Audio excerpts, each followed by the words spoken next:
काफी लेंथी होता है, तो इसको प्रैक्टिस ऐसे करनी कि आपका 15 मिनट्स में क्वेश्चन खत्म हो जाए। Reduce the matrix, any matrix can be given, ध्यान से समझना है topic. Any matrix can be given for this matrix, कोई भी मैट्रिक्स हो सकती है टू, सर अभी आप क्या करवा रहे थे, दोबारा बताना। ये अभी लिखने लगा हूँ, डायगोनल फॉर्म,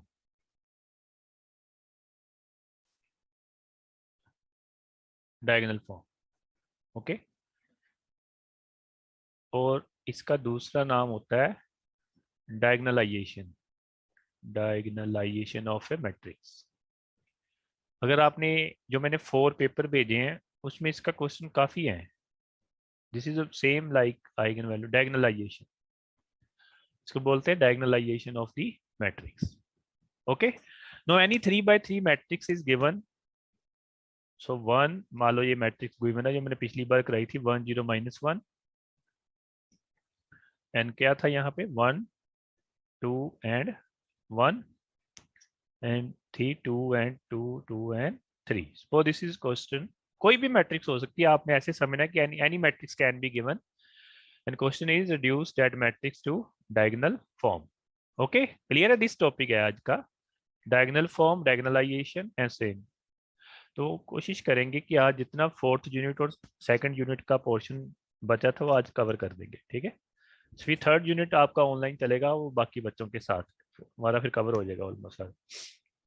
चलो, सो जब भी डायगोनल फॉर्म का क्वेश्चन आए, ठीक है, तो फर्स्ट फर्स्ट स्टेप है, अब बोलते हैं ना जहां ना समय लगे, फर्स्ट स्टेप है right, find the characteristic equation A minus lambda I, वही same, determinant I equal to 0।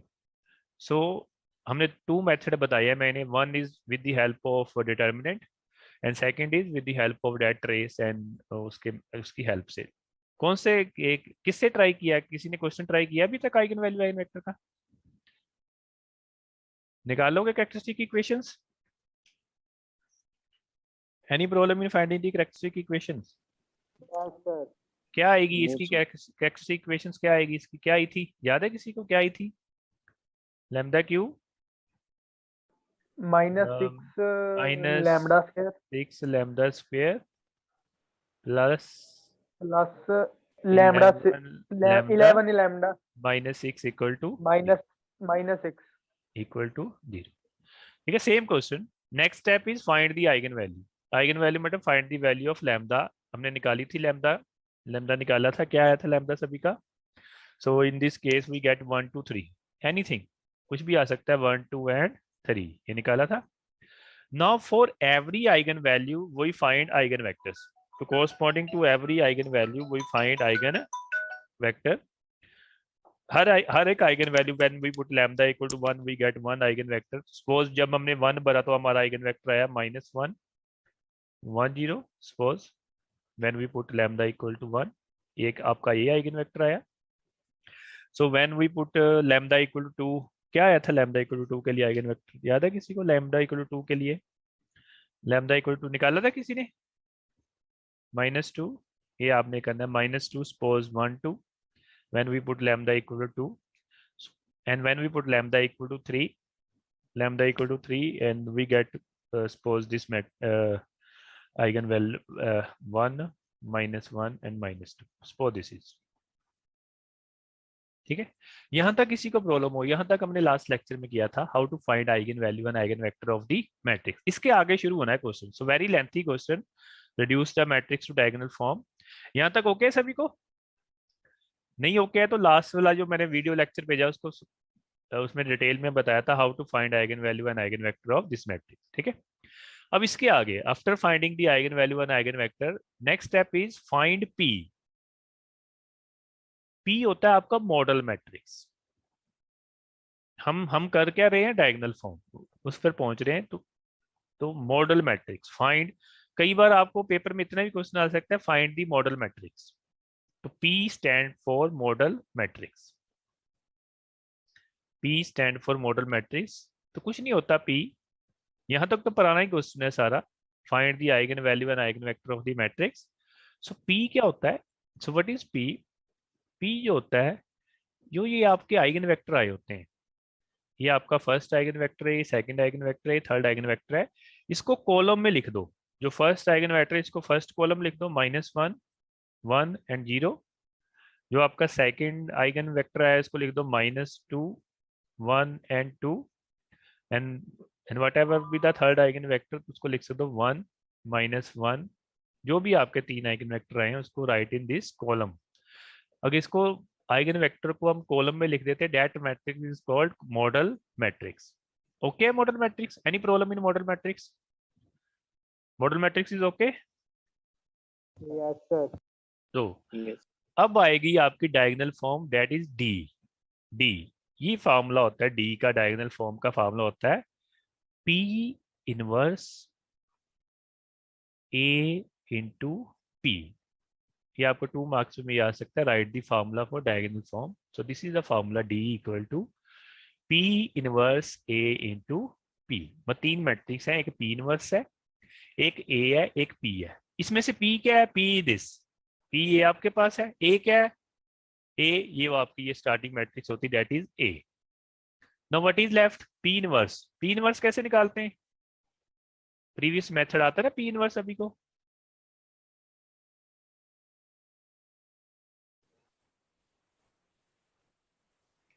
बेटा आवाज आ रही है सभी को?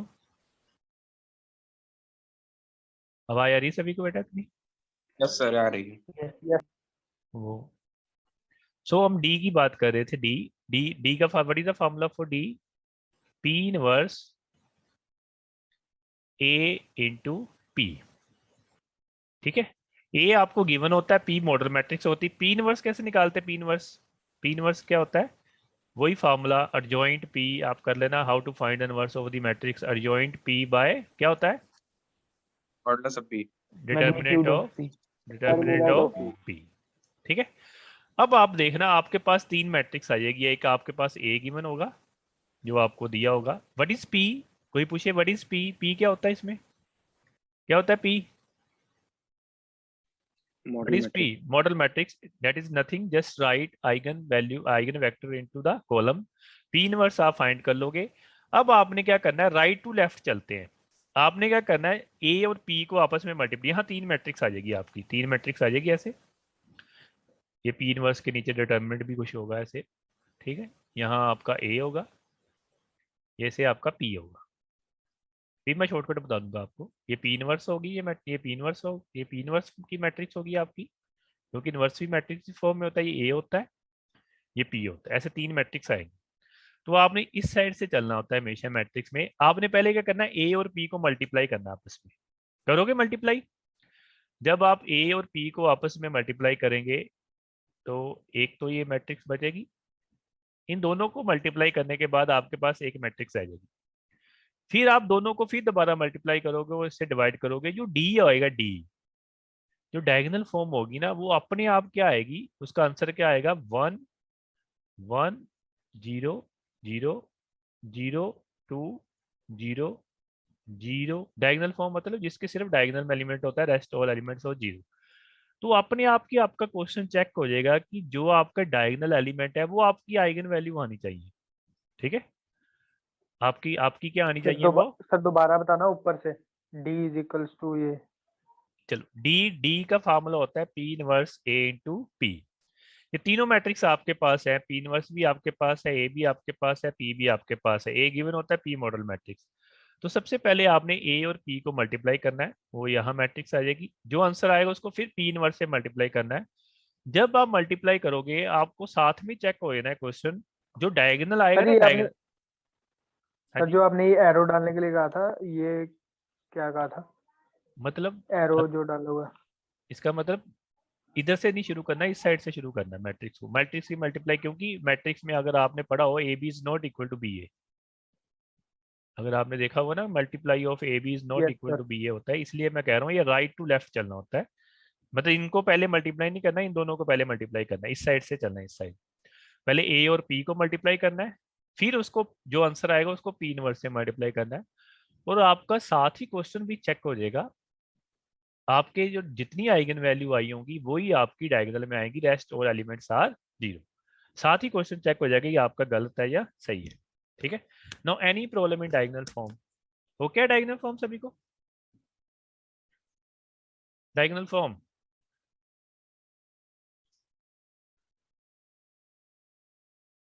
ध्यान से सुनना इसको। आपको ऐसे आएगा, इज मैट्रिक्स, ऐसे कोई मैट्रिक्स गिवन होगी, या check the given matrix is diagonalizable or not.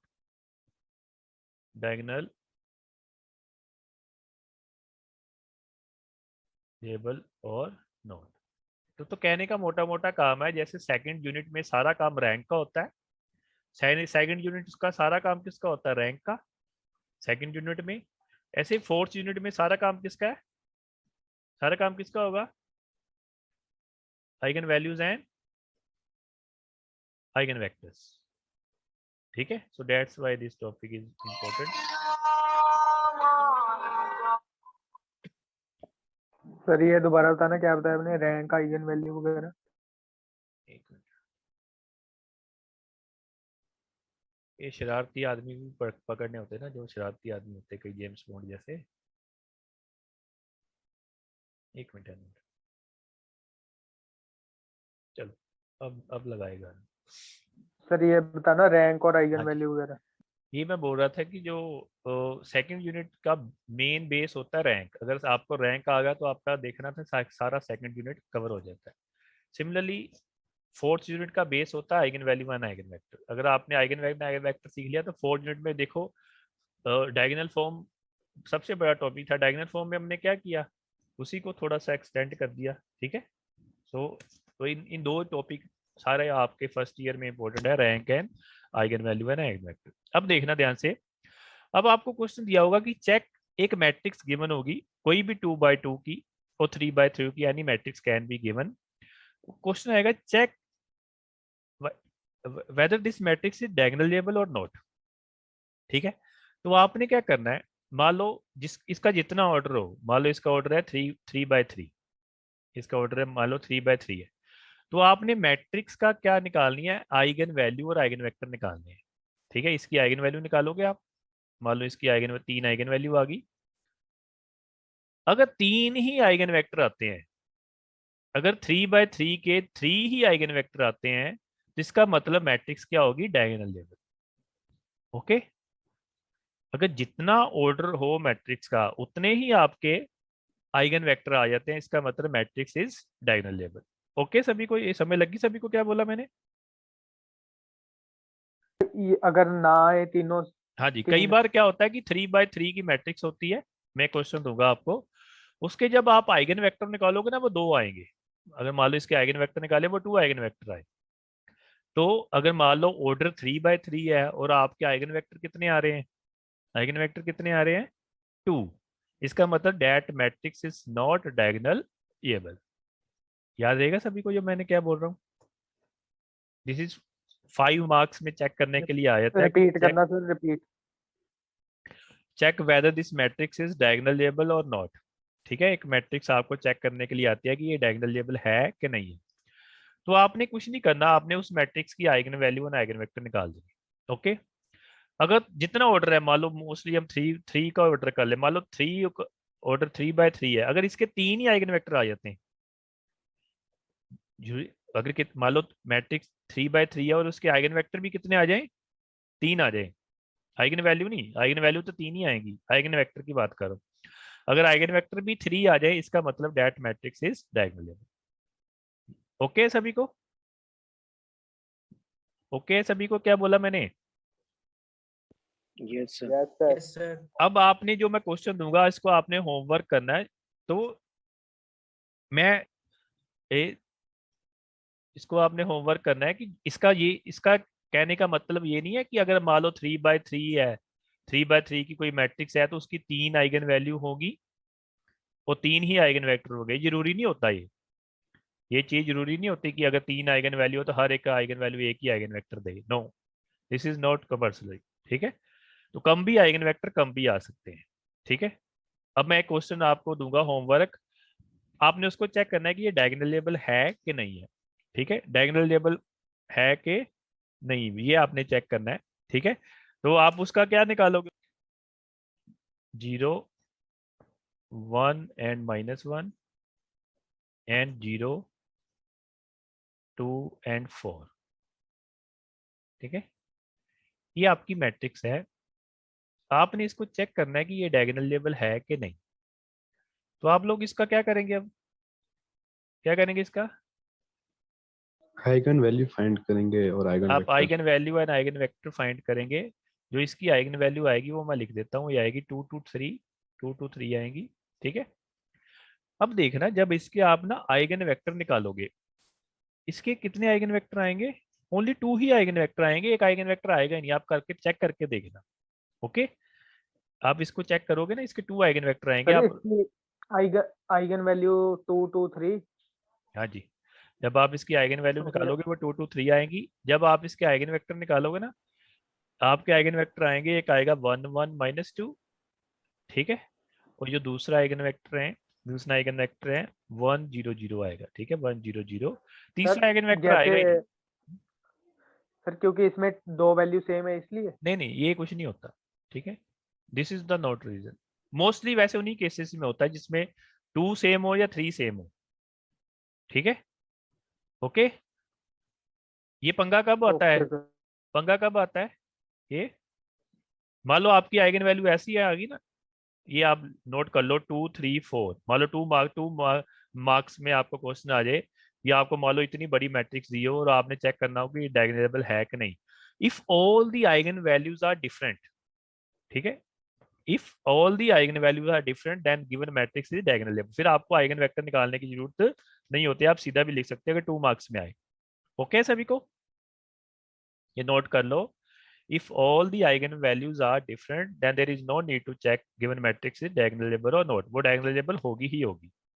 कहाँ प्रॉब्लम आती है ये, कब प्रॉब्लम आएगी? जब जब 2 या 3, 3 से। हाँ मान लो आपकी आइगन वैल्यू ऐसे आ जाए 4 4 4। ठीक है, तो मोस्टली इन केसेस में ही प्रॉब्लम चेक करने की प्रॉब्लम आती है जिसमें 2 सेम हो या तीनों सेम हो। उस केस में ये चेक करने में प्रॉब्लम आती है कि डायगोनलेबल है कि नहीं है। तो this is also one important topic, diagonalizable. ठीक है, तो आइगन वैल्यू आइगन वेक्टर का ना कई बार सीधा क्वेश्चन नहीं आता। वो डायगोनल लेबल उससे एडवांस टॉपिक है, डायगोनल फॉर्म उससे भी एडवांस टॉपिक है। ठीक है तो एक सा आपका आइगन वैल्यू आइगन वेक्टर वो, but it covers 2 topics, so that's why this topic is important.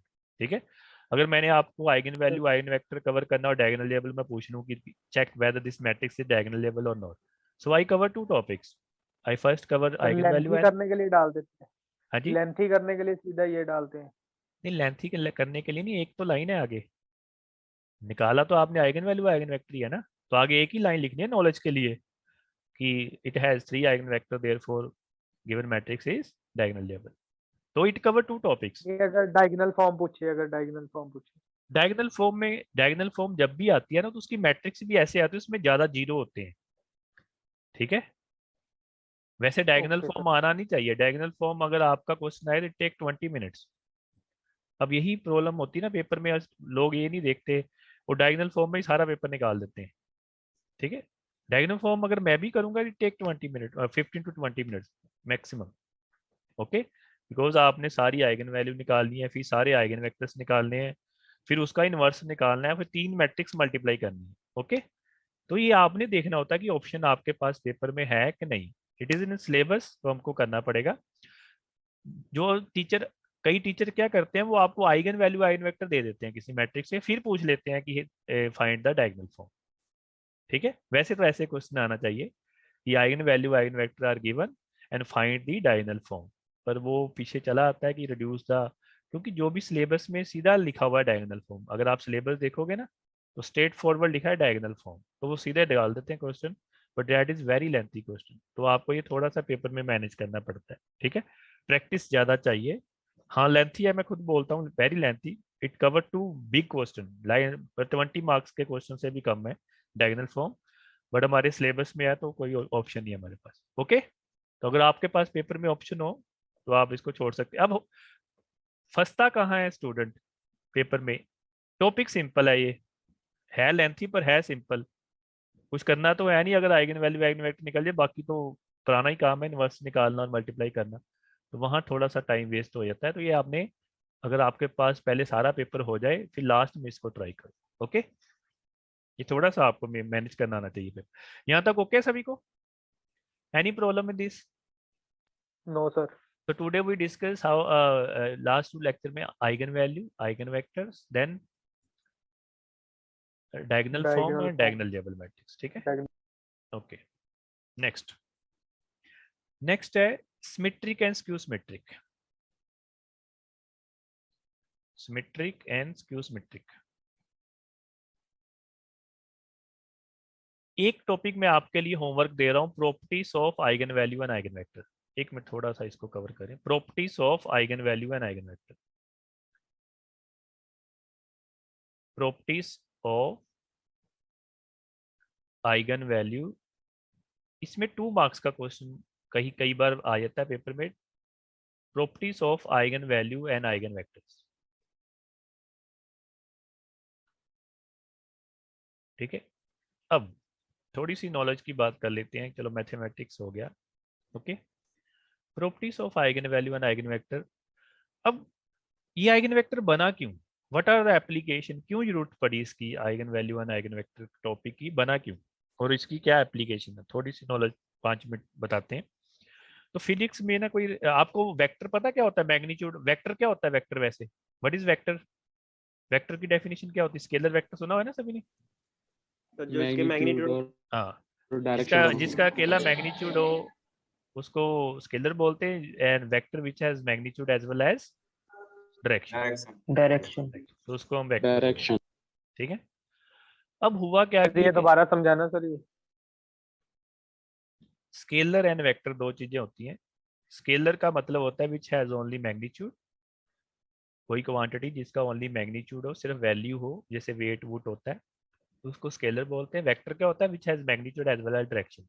ये आपने पढ़ा होता है +2 में। ठीक है, अब हुआ क्या कि फिजिक्स में कोई रिसर्च चल रही थी, उनको एक वेक्टर ऐसा चाहिए था, एक वेक्टर ऐसा चाहिए कि जिसका मैग्नीट्यूड तो चेंज हो। ठीक है, ऐसा वेक्टर जिसका मैग्नीट्यूड तो चेंज करता हो। ठीक है, मैग्नीट्यूड तो कम बढ़ता हो पर डायरेक्शन क्या रहती है? वो सेम रहती है।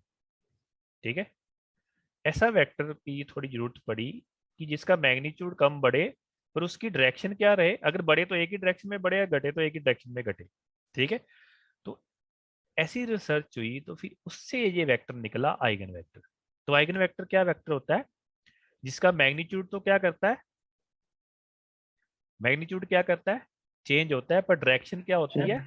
सेम रहती है। तो उससे इस आइगन वेक्टर की इन्वेंशन हुई। आइगन वेक्टर उसका नाम दिया कि दैट वेक्टर विच हैव, इसमें मैग्नीट्यूड चेंज होता है but direction will be same, remain same.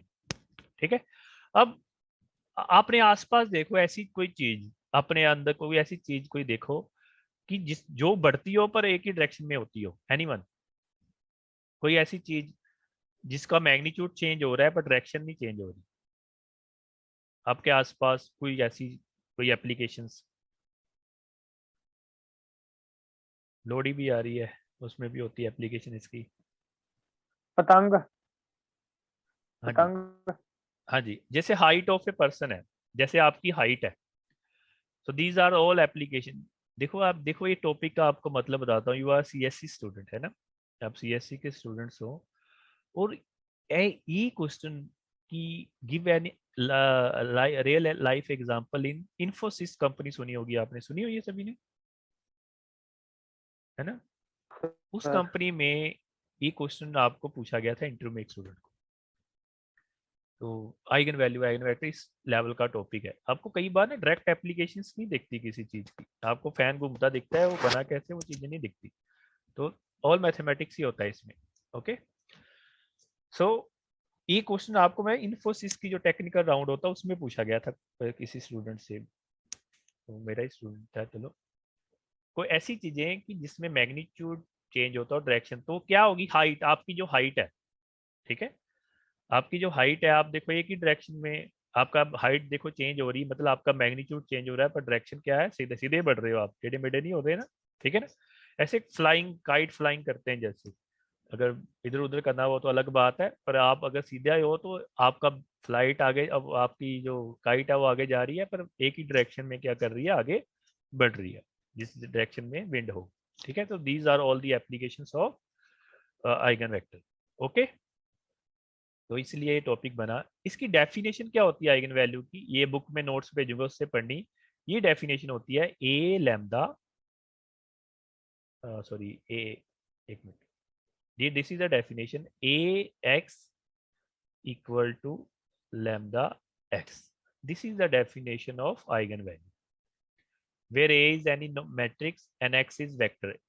a को जब वेक्टर से मल्टीप्लाई करते हैं तो लैम्डा इंटू एक्स आता है, मतलब x का तो x ही रहता है, बस उसका मैग्नीट्यूड क्या हो जाता है, change. This is the definition A x equal to lambda x. जो मैंने डेफिनेशन कराई थी that is only find the eigen value. How to find eigen value, that is roots of characteristic equation को solve करते हैं, that is eigen value. But this is a proper definition. Ax equal to lambda x, where A is any matrix, x is a column vector. जब इनको multiply करते हैं तो answer कितना आता है, lambda x. What is lambda? इसमें lambda क्या होता है, lambda is eigen value, and what is x? इस वेक्टर को क्या बोलते हैं, आइगन वेक्टर। ठीक है, ये डेफिनेशन आपने पक्का याद रखनी है, ax equal to lambda x। जब आप प्रॉपर्टीज पढ़ोगे ना सारा इससे इसी का काम होगा। अब सर ए मैट्रिक्स है और एक्स एक्स कॉलम वेक्टर है कोई, जैसे कॉलम वेक्टर नहीं निकला था, वेक्टर निकल रहा था ना कॉलम वेक्टर 1 2 3 ऐसे निकल रहे थे ना दिस वेक्टर, ऐसे A x equal to lambda x आपने याद रखना।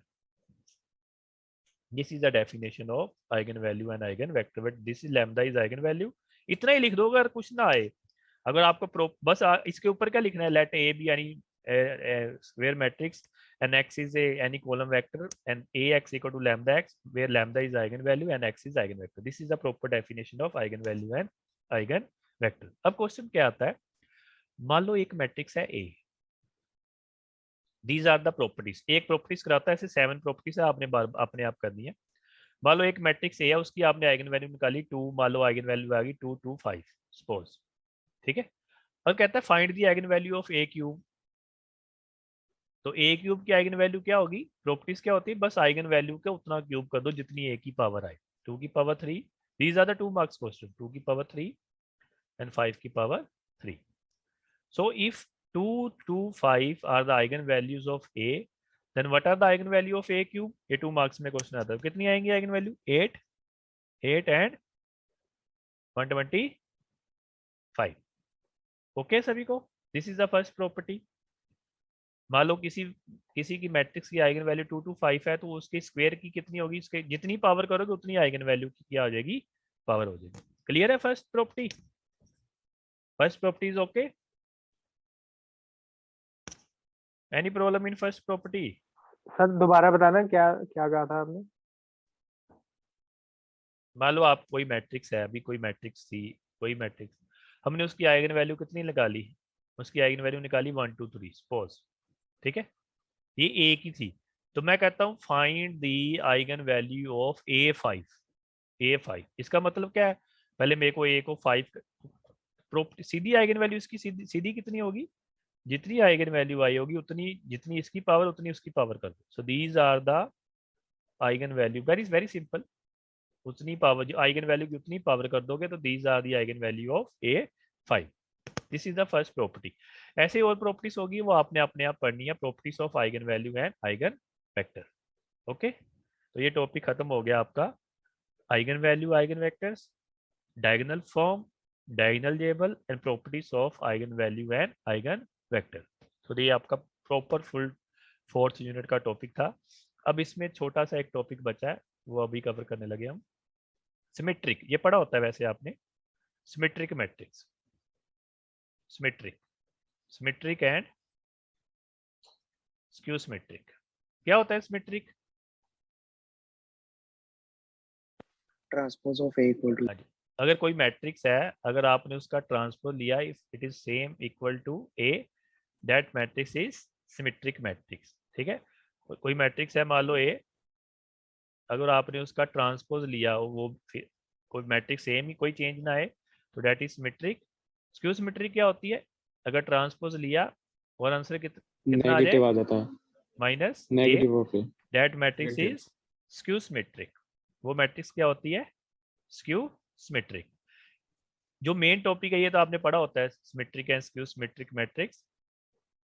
तो नेक्स्ट जो आपको काफी बार आप जब पेपर देखो ना उसमें काफी बार आएगा ऑर्थोगोनल मैट्रिक्स, ऑर्थोगोनल या ऑर्थोगोनल जो मर्जी बोल लो उसको, ऑर्थोगोनल मैट्रिक्स सुनिए भी सभी ने।